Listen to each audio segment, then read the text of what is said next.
Content warning: the following video contains material that may be harmful or traumatizing to some audiences. Aside from being nicknamed the Milwaukee Monster, the Milwaukee Cannibal, and other heinous nicknames, Jeffrey/Jeff Dahmer, the notorious American serial killer, confirmed the bias in the U.S. legal system and hatred for homosexuals. Although Dahmer became a household name in the United States for his heinous crimes, many people do not understand the entire story about the serial killer, his victims, and how he was able to deceive the entire Milwaukee police branch. So, in this video, we'll reveal the most surprising facts about Jeffrey Dahmer. Sit tight and prepare to be shocked. Starting off with number 1, his father served as an inspiration to him. Born on July 29, 1936, Lionel Dahmer used to be a gifted chemist at PPG Industries in Ohio's metropolis of Barberton. He later grew to be the supervisor of the company's analytical chemistry department. Lionel, regardless of being a very busy man and a horrible husband to his then-wife Joyce Flint, he taught Jeffrey how to dissect roadkill like possums, raccoons, and different lifeless animals. At the time, Lionel was conducting experiments in which they drilled a hole in the cranium of a frog and poured special liquid objects inside its talent to see how the animal would react. They discovered that even if an animal's genius is basically completely destroyed, a tiny portion of the intelligence that remains can keep the animal alive in a vegetative state. Jeffrey realized this at a very early age and grew to be interested via animal dissections, their internal organs, and their bones. In fact, Jeffrey reportedly used animal bones to play fiddlesticks and used to be obsessed with inner organs. Aside from dissections and taxidermy, the art of stuffing animal insides to make them appear lifelike, Lionel taught his son how to preserve the animals' bodies and bones. At the time, the unintended father believed he was teaching his son about his hobby, taxidermy. However, instead of using the given abilities for good, Jeff later used them on his victims.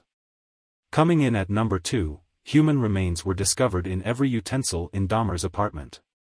When police captured Jeffrey Dahmer on July 22, 1991, they discovered human remains in almost every utensil in his apartment.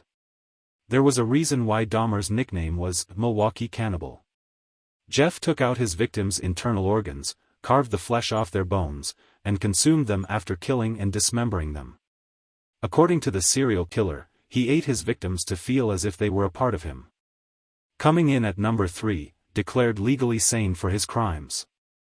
Dahmer was found to have a schizotypal personality disorder, borderline personality disorder, and psychotic disorder after his arrest in 1991. He also had splanchnophilia, which is a mental disorder in which a person is aroused by flesh and bones. So, citing these medical discoveries, Dahmer's attorney and father attempted to plead insanity in Dahmer's case. Lionel never wanted his son to go to jail, and pleading insane in court was one way to get the killer into a mental institution rather than prison. The case, however, did not go their way, and the judge ruled that Dahmer was legally sane and knew exactly what he was doing to his victims. On February 17, 1992, he was sentenced to 15 terms of life imprisonment. Coming in at number 4, Jeffrey Dahmer's brother modified his name. Despite the fact that his name is well known due to the Dahmer family name, Jeffrey Dahmer's younger brother received little notice throughout time. Jeffrey's brother, David Dahmer, was 6 years his junior. In fact, it's said that when his younger brother was born, Jeffrey gave him his name. However, David Dahmer made the decision to alter his name and vanish from the public spotlight once Jeffrey's crimes were discovered in 1991 and he was found guilty. David reportedly holds a degree from the University of Cincinnati in Ohio and a secure job. According to reports, he is married and has at least 2 kids. David had officially changed his name, according to Lionel Dahmer, who claimed that David did not even appear at the trials in Dahmer's case. Coming in at number 5, he was an alcoholic at a young age. As a teenager, Jeffrey Dahmer started consuming alcohol. His fellow students remembered his sneaking bottles of beer, wine, and other types of hard liquor into class or hiding them in his locker. The drinking hurt Dahmer's academic performance and exacerbated his loneliness. In an effort to improve his grades, his parents even engaged a private tutor. Nevertheless, some pupils thought of Dahmer as the class jester, someone who played practical jokes on others to make them laugh. He played tennis and spent a year in the school band, and he earned ordinary marks that his teachers attributed to laziness rather than ability.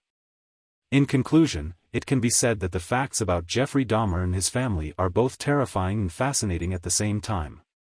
Jeffrey was a peculiar person who descended into chaos as a result of a variety of problems, including parenting problems, societal problems, and legal problems. He claimed that he never intended to kill his victims and that all he wanted was for them to remain with him, unlike his parents. Christopher Scarver, a devout man who believed that God had sent him to murder the Milwaukee Monster, beat Jeffrey Dahmer to death in prison. If you've enjoyed this video and are looking forward to future videos, don't forget to subscribe and hit the like button. Also, if you have any suggestions for future videos, let us know in the comments.